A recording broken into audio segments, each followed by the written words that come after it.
Indiscutiblemente se ha trabajado bastante, yo sí creo que se ha hecho grandes esfuerzos en el Ministerio de Educación para lograr esa continuidad y esa articulación, pero sigue siendo un desafío. Todavía hay un porcentaje muy, yo diría muy grande, en donde el maestro de primer grado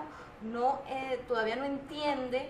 que este niño que viene de la educación inicial trae vamos a decir, unas características totalmente diferentes y que debemos recibirlo con, yo diría, con ciertas características pedagógicas que le permitan a ese niño establecer pues esos contactos con el conocimiento sin caer en estados de crisis como pasa generalmente cuando el niño no se siente que está haciendo lo mismo que hace en el preescolar. Hay una ruptura evidentemente cuando el niño de inicial llega al primer grado. Hay una situación que no termina definitivamente de hacer clic, por decir, es decir, no terminamos los maestros y maestras de entender que son, digamos, circunstancias distintas las que, o digamos no circunstancias, sino que la palabra clave yo diría que es una concepción pedagógica distinta, porque ese niño de educación inicial viene siendo abordado por la maestra de una forma distinta. Y cuando llega al primer grado, la maestra de primer grado lo aborda bajo una concepción pedagógica distinta y allí es donde se produce realmente una ruptura. Esta ruptura evidentemente tiene que ver por la forma de abordar el conocimiento, es decir, una maestra que ha venido haciendo un trabajo con el niño en inicial y ahora se encuentra una nueva docente que le plantea una nueva rutina en el aula de clase. Eso evidentemente crea una situación allí que tenemos que resolver. ¿Qué es lo más importante? Cuando el niño está en el nivel de educación inicial, ¿verdad? Se apropia de su nivel, se apropia de sus actividades, se apropia de su conocimiento. Cuando ese niño pasa para primer grado y no recibe, no, vamos a decir, la metodología cambia totalmente, el niño indiscutiblemente no tiene en ese momento una apropiación de su nivel. O sea, él se siente que ya no puede ir al baño, él se siente que ya no puede hablar, él se sienta en un pupitre, él no puede hablar con el niñito de atrás, él no puede hablar con el niñito de al lado, no hay trabajo en grupo. ¿Es o no es así? Así es. El niño no puede interactuar porque el maestro de primer grado ya piensa que lo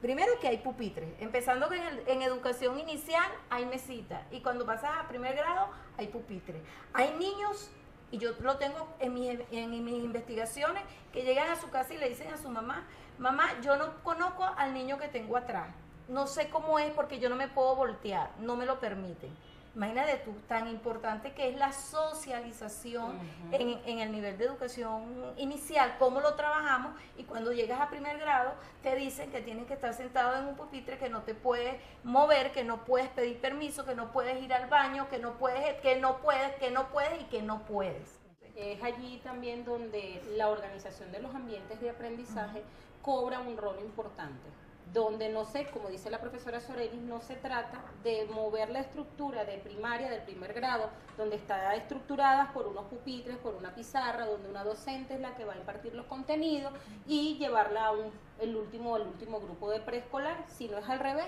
es llevar la estructura del preescolar hacia el primer grado, donde están estructurados los ambientes de aprendizaje por relaciones, por dimensiones, donde está la dimensión física, está la dimensión relacional, donde está la dimensión del tiempo, la temporal, y está la funcional. Es allí donde nosotros pedimos a los docentes, a las maestras y a los maestros del primer grado que traten de extender y se articulen directamente con los docentes de educación inicial a fin de que puedan esa estructura moverla a un primer grado y que el niño vaya socializando y a través del juego, de las actividades lúdicas, igualmente se dé o se genere o se desarrolle ese proceso de enseñanza-aprendizaje. Definitivamente, otra estrategia, para un poco ir cerrando,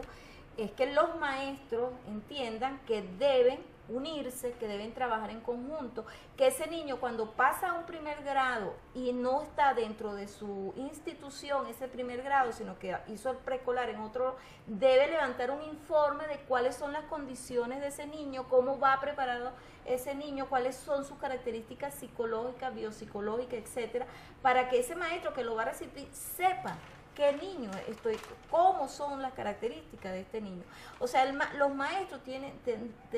que tener claro que para lograr que ese pasaje sea lo más simple posible, tiene que haber comunicación entre ellos. Okay. Y para eso es indispensable que se dé entonces la entrega pedagógica.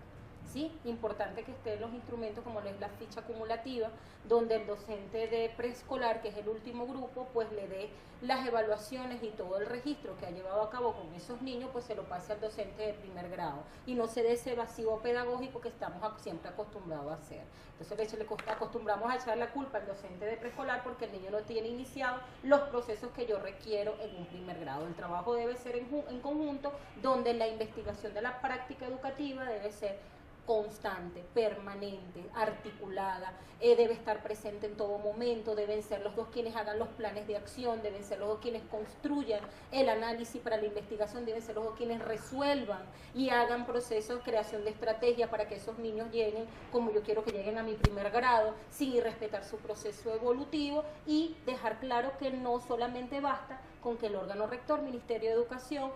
el de orientaciones pedagógicas, construya alineamientos, que salgan resoluciones, si no hay un verdadero proceso de reflexión, de transformación en el docente. El docente es una pieza clave en todo este proceso, donde él debe transformar la idea de que ya no es el aula visto como cuatro paredes, sino que yo debo considerar todo un contexto donde ese niño hace vida y que ese es parte de su proceso evolutivo, de que va llevado de la mano de una continuidad afectiva y obviamente de una articulación pedagógica. Fíjate, dos cosas que quería yo un poquito apuntar, señora Elis, disculpa, tienen que ver con el tema de esa formación inicial del maestro, tanto de inicial como de primaria. Creo que es fundamental que nosotros profundicemos en el tema de la formación del maestro. Y otro tiene que ver que es un elemento clave, que es el acompañamiento pedagógico. Yo creo que algunas de las ideas que hemos manejado hoy aquí son esas ideas que ustedes en las mesas de trabajo deben discutir, deben apropiarse de ellas en el marco de estos congresos que se están realizando, que son espacios para el debate, para el intercambio, para la reflexión y posteriormente para la síntesis de ideas que nos permitan a nosotros orientar las propuestas, ¿no? Yo creo que fundamentalmente sería ver qué estamos haciendo con el tema de la continuidad afectiva y pedagógica, cómo lo estoy haciendo yo desde mi cotidianidad, qué cosas está haciendo, por ejemplo, el Ministerio del Poder Popular para la Educación, qué cosas estamos haciendo en nuestras instituciones educativas y cómo podemos mejorarla, porque en definitiva esa es la preocupación, cómo podemos ir avanzando hacia la profundización de una política educativa que nos permite entonces decir cómo vamos a desarrollar esa continuidad afectiva y pedagógica en nuestras aulas de clase, en nuestras instituciones educativas. Fundamentalmente por allí iría. Yo convoco entonces a los maestros y a las maestras que están en estas actividades de congreso a que se abra el debate, a que sin tapujos, sin miedo podamos discutir, podamos hacer aportes, porque cada uno de estos elementos nos va a permitir a nosotros construir, ¿no?, una respuesta a lo que implica y a un mandato que tenemos de la consulta por la calidad educativa, que son lo que decía Ciorel, una palabra clave, los desafíos de una educación de calidad. Así es. Y que estamos en manos de ustedes como maestros son los que tienen que decirnos qué es lo que tenemos que hacer, porque de verdad ustedes son los que están en el aula, ustedes son los que están en la escuela, son ustedes los que saben cuál es la experiencia realmente, cómo se está manejando el tema. Y sería bien interesante porque, bueno, hasta para nosotros como investigadores saber pues el trabajo del maestro. Bueno, y para cerrar, la invitación queda abierta para el debate, para el discurso, para la socialización, desde cada una de sus experiencias, darnos los insumos, las orientaciones necesarias para entonces poder construir y concretar la política educativa del Ministerio de Educación.